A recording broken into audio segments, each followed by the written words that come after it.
Hani Mahmoud is live for us in Gaza City. Hani, we've been talking about some of the long-term environmental challenges facing Palestinians. Are they able to focus on that when they're facing immediate survival needs?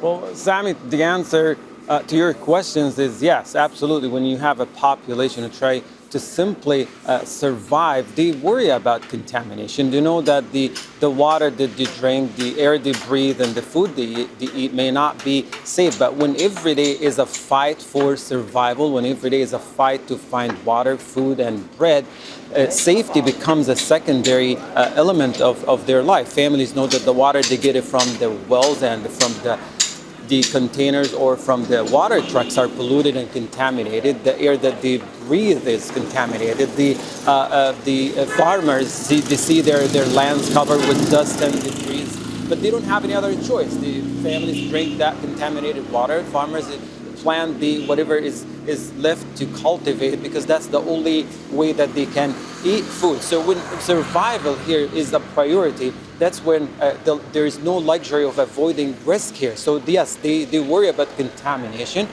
but that does not stop them from waking up every morning and trying to move forward. And that's the harsh reality. There are long-term consequences coming from everywhere, but that's the reality. Hani, is there any work going on to try and deal with some of those environmental challenges, clearing up exploded or unexploded ordnance, removing contaminated rubble and so on?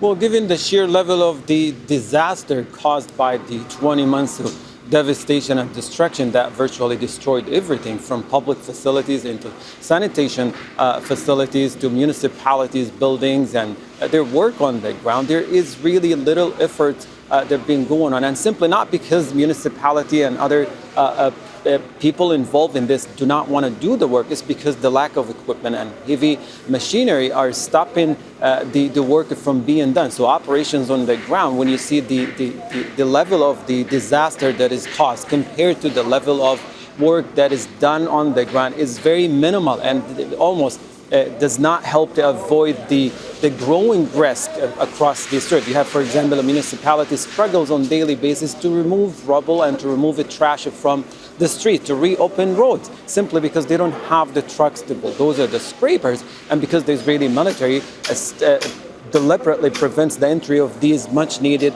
heavy machinery. And that goes on for other public facilities here that takes responsibility of cleaning the city or cleaning the strip from the rubble and from other elements that deem to be dangerous. Right, and Hani, what additional challenge is presented by the fact that a lot of Gaza's agricultural land, its water resources, are behind what's called the yellow line. In other words, in the area, in the part of Gaza which Israeli occupation forces control.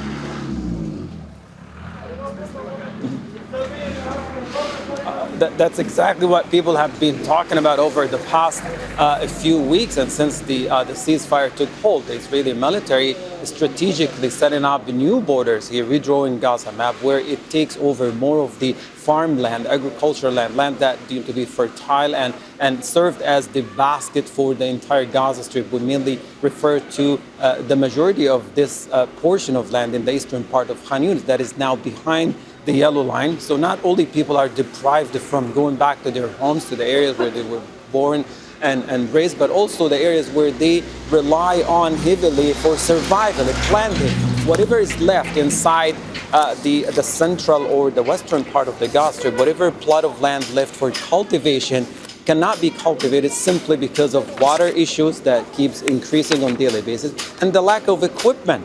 So mainly you will end up with farmers operating manually, but that's not enough. It doesn't help them to plant enough to feed people. Yet, some farmers are doing this because that's the only way to survive. That's the only way that they can eat, given the fact that the borders are still sealed off and only trickle amount of food that being allowed into the Gaza Strip. So very difficult situations at all levels. So the bombs might have stopped, but the daily struggles continue to unfold in its worst form possible. All right, thanks so much, Hani Mahmoud, there from Gaza City. Don't miss out. Get the full picture. Subscribe to Al Jazeera for reliable news, expert insight. Like, share, stay ahead.